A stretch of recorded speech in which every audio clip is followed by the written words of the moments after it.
नमस्कार, मैं आपका दोस्त अनिल सैनी। आप देख रहे हैं आपका अपना चैनल यूपी न्यूज सिर्फ सच। साथियों, इन दिनों देश में लोकसभा के चुनाव चल रहे हैं, यानी लोकतंत्र का महापर्व 19 अप्रैल को यहाँ पर शुरू हो जाएगा। 19 अप्रैल को यूपी के पश्चिमी उत्तर प्रदेश की मुरादाबाद, सहारनपुर और रामपुर समेत कई अन्य जगहों पर पहले चरण के मतदान संपन्न हो जाएंगे। आज शाम 5 बजे के बाद से यहां पर चुनाव प्रचार थम जाएगा।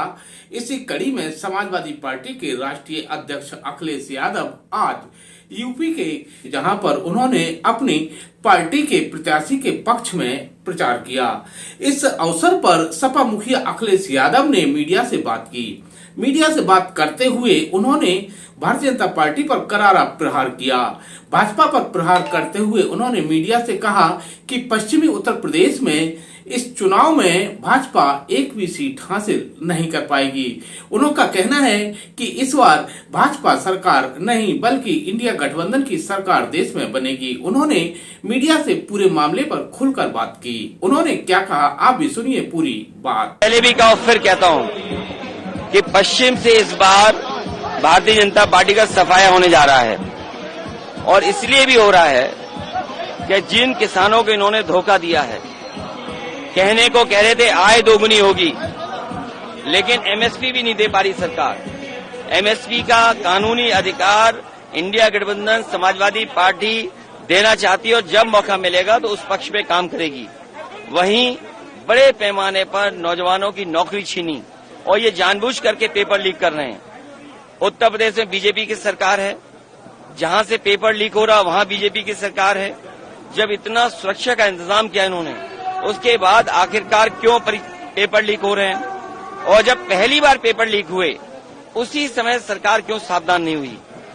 सरकार जानबूझ करके पेपर लीक इसलिए करा रही है क्योंकि वो आरक्षण नहीं देना चाहती, वो सरकार नौकरी नहीं देना चाहती। और इनके पास बताने को क्या है?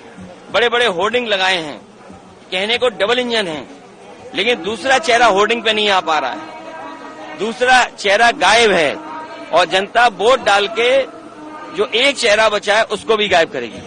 नगीना लोकसभा में आप जीतने के बाद क्या नगीना लोकसभा को जीतने के बाद क्या देगा? नगीना लोकसभा और बिजनौर, इस लोकसभा के अंदर और जिले के विकास के लिए जो भी होगा वो समाजवादी लोग करेंगे।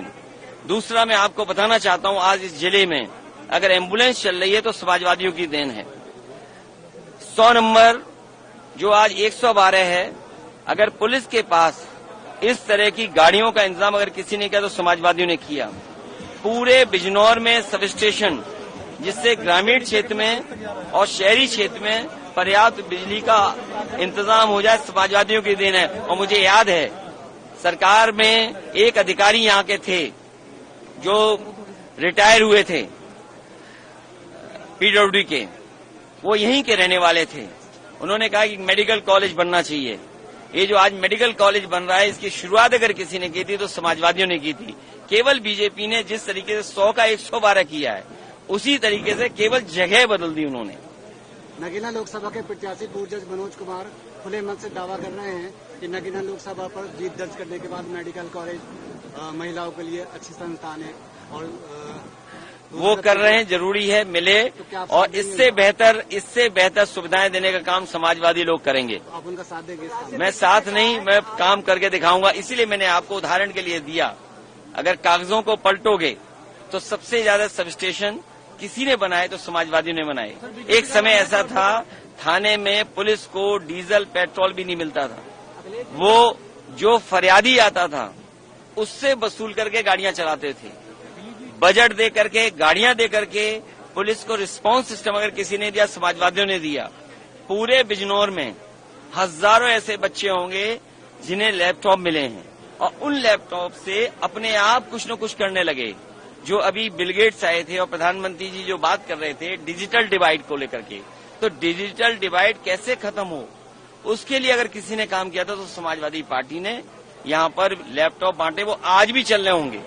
बीजेपी के जो दिए गए हैं स्मार्टफोन, आप उंगली घिसते रहिए, थक जाओगे, तब जाकर के थोड़ा बहुत चलता है। आपकी बात 400 पार, क्या कहना है आपका?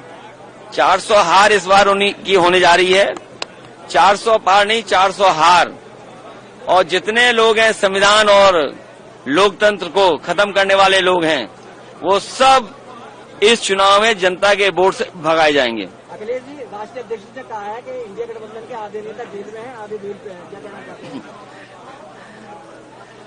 भारतीय जनता पार्टी ने अपने दल को भ्रष्टाचारियों का गोदाम बना लिया है। भारतीय जनता पार्टी ने भ्रष्टाचारियों के लिए अपना दल गोदाम बना लिया है। जितने भी भ्रष्टाचारी हैं अब सब भारतीय जनता पार्टी में हैं। क्या आपने इलेक्टोरल बॉन्ड का नहीं देखा कि किस तरीके से भारतीय जनता पार्टी का बैंड बज गया? सच नहीं बोल पा रहे हैं। हजारों करोड़ कोई चंदा देता है, ईडी सीबीआई इनकम टैक्स से वसूली हुई है और ये बात तो सामने आ गई है। ये सरकार संस्थाओं से खिलवाड़ कर रही है और याद रखना, संस्थाएं कमजोर होंगी तो लोकतंत्र कमजोर होगा। और ये संस्थाओं में जो मनमानी कर रहे हैं उसी का परिणाम है कि आज लोकतंत्र कमजोर होता जा रहा है। इन संस्थाओं को बचाना है, लोकतंत्र को बचाना है और कम से कम इन संस्थाओं की क्रेडिबिलिटी तो हो। अगर क्रेडिबिलिटी खत्म हो जाएगी तो हमारे लोगों का भरोसा खत्म हो जाएगा। इंडिया गठबंधन की सरकार आएगी तो आप क्या करेंगे? बीजेपी को हटा रहे हैं।